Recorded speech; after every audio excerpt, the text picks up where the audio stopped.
Hello, everybody. Welcome to our webinar today. My name is Michael Goff. I'm Principal Product Marketing here at Revenera, and I'd like to welcome you all to today's webcast, How to Leverage Entitlement Data to Hit Your Revenue Target. Today, we're joined by Vic DeMarines, who is our VP of Product Management for Software Monetization. And he's going to cover some of the ways you can use entitlement data to drive renewals, retention, and upsell opportunities, and to monitor churn risk with automated notifications. But before we get started, let's go over a few housekeeping details. First, today's discussion will be roughly 35 to 40 minutes long. If you have any questions as we're going, please add them to the Q&A tab, and we will try to answer them as we go along or at the end if time allows. And if we don't get to your questions, don't worry, we'll follow up with you individually after the event. Finally, always get the question, yes, we will be sending you a link to the recording in the next 48 hours or so. So with that, let me get started and hand things off to Vic. Victor? Yeah, thanks, Michael, and I hope everyone's having a good Friday. Thank you for being here. And the way I want to talk about this or set this up, I think certainly the fundamental theme of this presentation is actionable insights that are possible through entitlement management and how that can help you have a more proactive approach to reoccurring revenue. And to me, from a key requirement, and we'll review some of the concepts here. Having a centralized entitlement system enabling that will help you enable a 360 view of your customer. And the reason for that is it's starting from, as you build your packages and your products and your software, monetization model, and then actually tracking the consumption and the use of that, it gives you that full view. And so it's probably an obvious benefit as you add more applications, as you have more complexity in terms of your offerings. The more that you can centralize that data around your applications, independent of the deployment models, allowing for different monetization models, the better that you're going to be able to derive benefit from that data. And having the other kind of point with that is not having so many disparate systems that you have to integrate with, because entitlement management doesn't sit by itself. It works within a full quote-to-cash process and multiple external systems, both downstream and upstream of that process, which we'll take a closer look at. The other thing that I don't think people think about so much, and it's certainly a powerful aspect of the data that can be derived from entitlement management, is helping with understanding the user engagement and the customer satisfaction. And most big organizations have a large success team. They may have Gainsight or Salesforce or other metrics in play. And certainly touching the customer from different perspectives and engagement is important, but understanding how they've consumed your software or not consumed your software helps with the renewal risk and retention risk. It also helps identify upsell opportunities where if you see things are a bit out of whack in terms of their use criteria and the solutions that you're selling them. It can certainly point to aligning price with value as well. And ultimately, I think, give you another dimension for customer success that's data driven. And then really where we're heading with those systems in place or those requirements is trying to have a more predictable business, more predictable for you, the software company, from a revenue recognition, and also from an end customer perspective in terms of the value they're getting out of their product and what they're paying for it.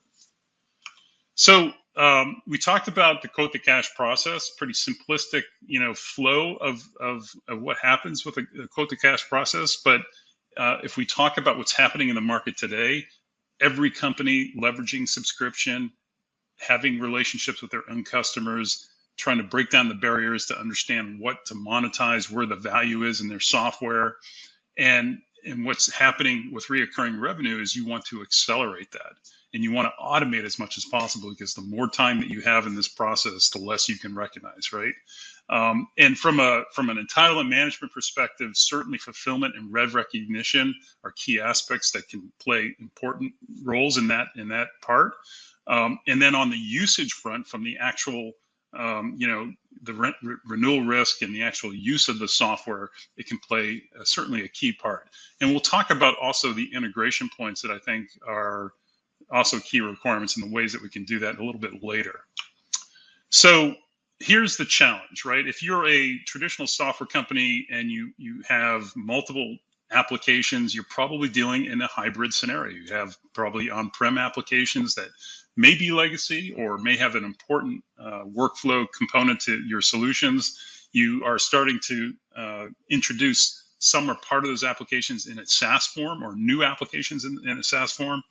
And you want to monetize those things differently. And I think most companies that are, growing up in terms of their portfolio of solutions, and they've acquired different solutions, they could be dealing with homegrown license management or use rights solutions. They could be dealing with different databases that are containing that information. And that's the real challenge in terms of, if I want to try to operationalize that data and help with customer analytics, now I have to deal with multiple repositories. So that's certainly the benefit when you think of trying to centralize this into one entitlement management system, is you having only one point in terms of a data warehouse to work from, and also one point from an integration perspective.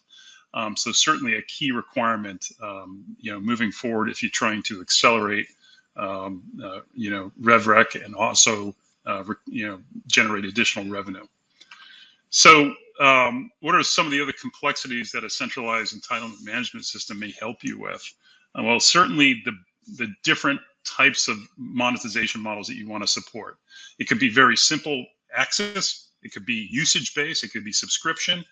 But the point is, you want a process where you want a system that's going to allow you to test the different combinations of how you want to monetize that software, and then be able to do that without changing your product. Doing that from a central place, so you have one standard to work from.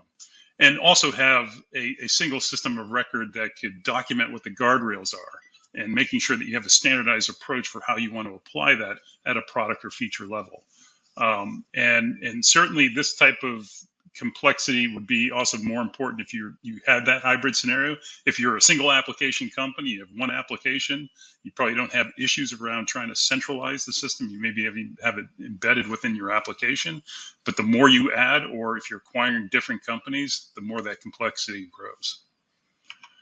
So what other complexities do you have? Well, as we move to subscription and we start to try to figure out what differentiates our software, where do I want to price accordingly so I can maximize revenue, you have two scenarios that we can often see here.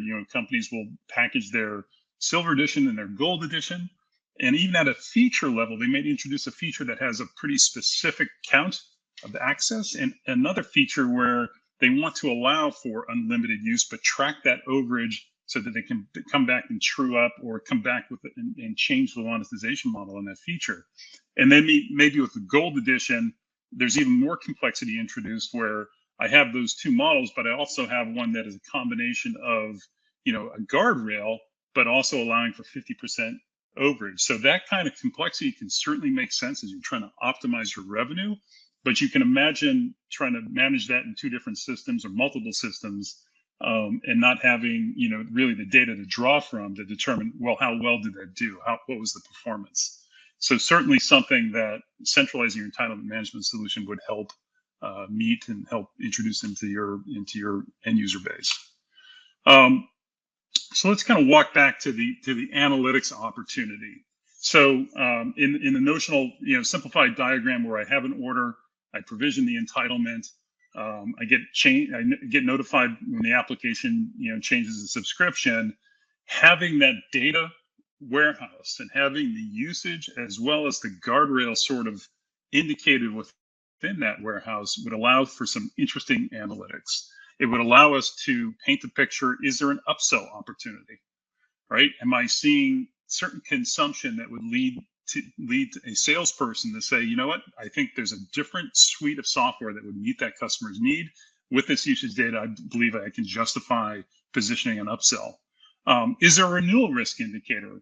Do I see in my in-product analytics, do I see just a total mismatch of what's allowed, what has been allocated and what has been consumed? And do I make it, do I make it easy for the end user to then say, which account did that happen with, which product it happened with? So that's, I think, an important point when companies build their own analytics. We don't want to keep coming back to a developer to try to get the results or the insights. We want to have within that dashboard the ability to drill down simply if you're in a marketing role or a product management role or a pricing role, if I want to understand for this key account what's happening, is there a risk here for renewal? You should be able to do that fairly simply from a dashboard, kind of a key requirement for analytics. And then, is there consumption or usage that would give you good indicators of growth of a new product that you introduce? And we'll show some examples of that a little bit after this. And then from a operationals perspective, so we're talking about data that's historically, it's the history of what's being used within the entitlement management solution. It should also provide a way of notifying, right? I don't want to constantly try to pull the data myself. I want to be notified when there's a key performance indicator that's been met or a threshold that's been met.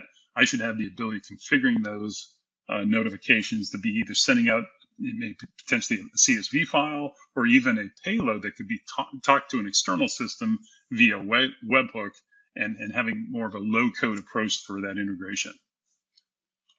So let's talk a little bit more about renewals.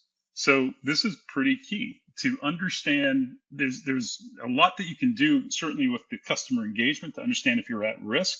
But as things scale up, having a data-driven approach is going to make that more visible. So in this case, we have a notional, renewals entitlement expiration by month. So I can look forward in terms of what are the entitlements, the products related to those entitlements that are going to expire. I can be notified of the top 50 accounts that may have core key entitlements that are going to expire, and I can start to do drive those notifications to help with outreach activities to get ahead of this process, especially if I see a concern with the level of use or lack of use within a product.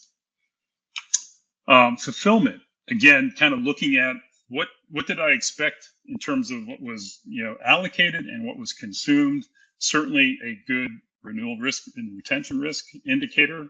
It also is going to provide us kind of insight to the products, and is it giving value to that customer? Is there misalignment between what they need and what products we're selling?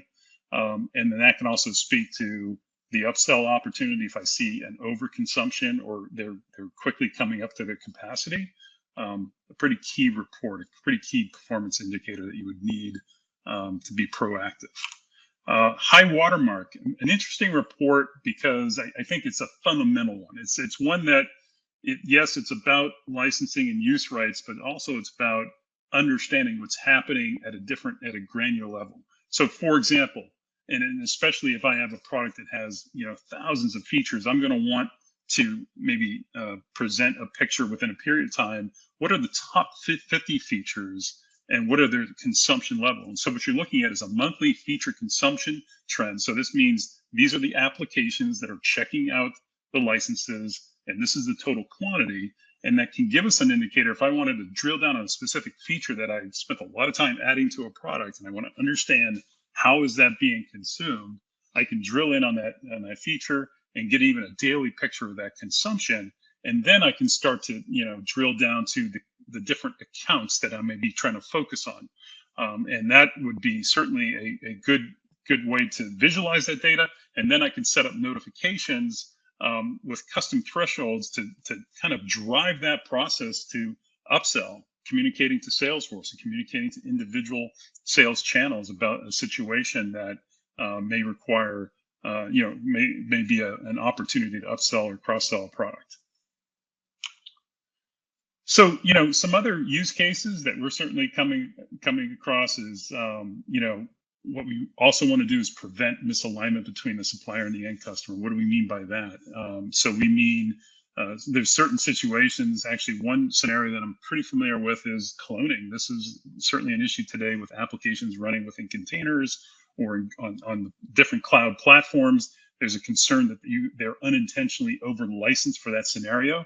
So you can actually set up notifications that could help detect that and get ahead of that problem. You could also, certainly set up scenarios within your analytics to decrease, the churn, to actually reach out to particular customers based on the data driven from the analytics. So to do those sorts of use cases, you really need two types of notifications. And the way that I kind of broke it down, so event notifications are real time. So think about an order has been placed, the license has been acquired. I want to tell my upstream systems about that so I can recognize the revenue. So I need that to happen near real time when the transaction is done. Conditional is more around the historic data. I want to build the notifications or the thresholds or the automation around that to communicate when these thresholds are reached. But I can do that in the historic data. I don't need that in real time. And notifications, by the way, could be email. I think most people consider email, but the other more useful technology is webhooks. With a webhook, I can build an endpoint that can take the payload from a particular threshold that's been reached. If an entitlement has been acquired, I can take that payload and deliver it to multiple systems through an external webhook. So that kind of modern technology really, I think, provides a more low-code approach to integration.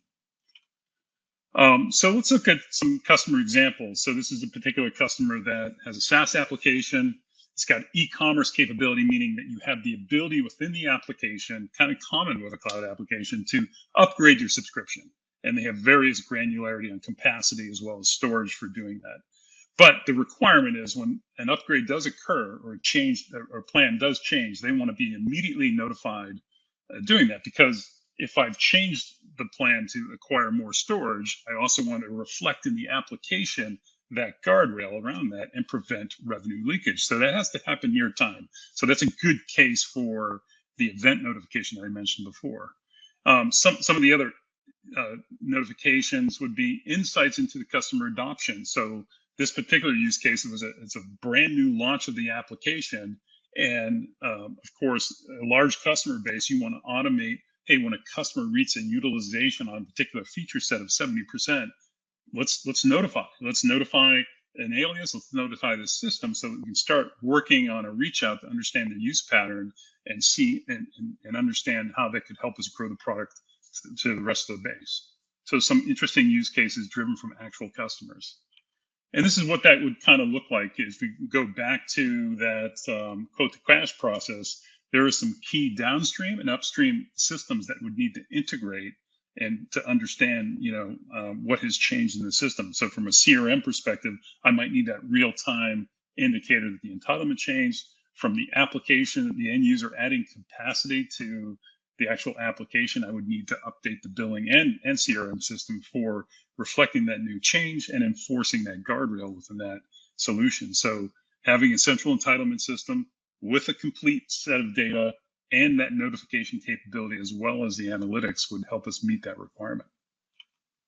So thank you. That's it, Michael. Any questions? Thanks, Vic.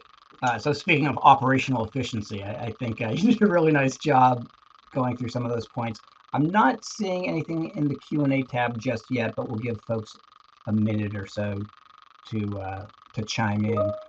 But let me ask you a question, Vic. So obviously, for a long time, we've talked at sort of a high level about a hybrid environment, and that being sort of a mix of on-prem and SaaS applications. But now we're seeing more of a hybrid model approach too, right? Where it's not just subscription, but as you pointed out, varying levels of consumption models being enforced for different applications. Can you maybe drill down a little bit more into some of why it's important to be able to have enforcement around that, but also the tracking and putting that into your analytics dashboard to really understand? Yeah. And I think it's important to note, it's not really, when we think SaaS, we think cloud, but I could be dealing with an on-premise application where I want to essentially SaaSify it. I want to start to build that subscription, and I want to charge for those features or products in a way that's very, very, from the perspective, using a cloud application looks and appears as a cloud application. And I think it gets down to the publisher really understanding where the value is in the product and wanting to have the ability of building a combination of features and products and test them and optimize, the monetization model. And to do that, you don't want to be changing your application each time. You want to go into a central system where you can define those things and apply them, and then use the usage data to really give you the feedback. Well, how well did that perform when we actually changed the model from just a pure access count to maybe a usage-based threshold count. Did we actually get additional revenue or additional adoption when we did that? And I think that's the opportunity you have when you can centralize that information. Thanks. And I know you mentioned high watermark, but maybe drill down a little bit more into that and how that metric can be useful for suppliers as well. Yeah, so the high watermark, let me just kind of go back to that. I think it's when you look at a slide like this, and I think there's some additional functionality you can't see within a static image, but what it does allow you to do in a time-based scale and a feature-based scale, it allows you to drill down. And when you drill down, you may notice like certain capabilities like features and account at the top. So that's important because we're dealing with a lot of information.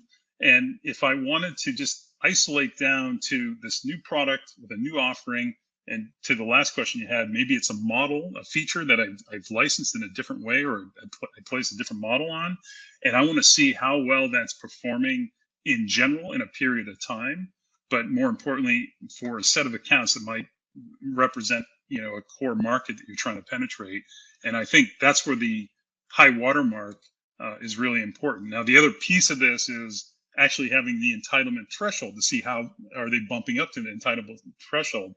But the first piece of it is purely usage. It answers a lot of questions around adoption. And I think the high watermark is probably the best type of visual that can do that. Yeah, for sure. And also, I think over time, you can see trends in seasonality too, and that might help you down the road with pricing. That's a good point. So we have a question that came in, and we try to keep these educational. This one's a little bit more pointed. Vic, Mark asked the question, can Revenera help me operationalize a consumption credit business model? Yeah, so certainly one of the models that we have is a usage-based model. And that is certainly something that's supported. I think one of the benefits in working with a vendor like Revenera is it's been done before, right? It's the future-proofing, having the ability to leverage the different models that we define. So that's certainly one of the more important capabilities that we have is being able to decide, okay, how do I want to monetize it?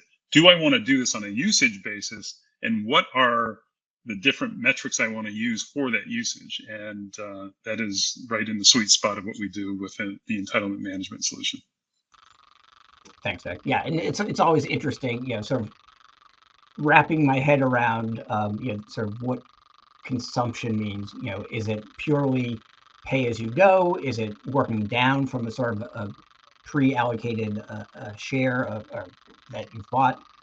So good to hear that we support that wide range of options. So it doesn't look like we have any more questions. So I think we can wrap up now. But I did want to thank you, Vic, for joining us today. As always, sharing your insights, sharing your experience. Always great to hear from you and getting your perspective. And a special thanks to everybody in the audience for joining us today. It's a Friday. Hopefully, we're helping you wind up the week on a solid and educational and somewhat fun note. Please be sure to let us know if you have any follow-up questions that you think of after today's event. And one last plug, you may have seen we're asking for folks to help us with our 2023 Monetization Monitor survey. The link is in the Q&A section right now, or the chat section. Feel free to click on that, and we'll make sure we get you early access to our reports when they come out later this year. So with that, thank you all for joining us, and look forward to seeing you again soon.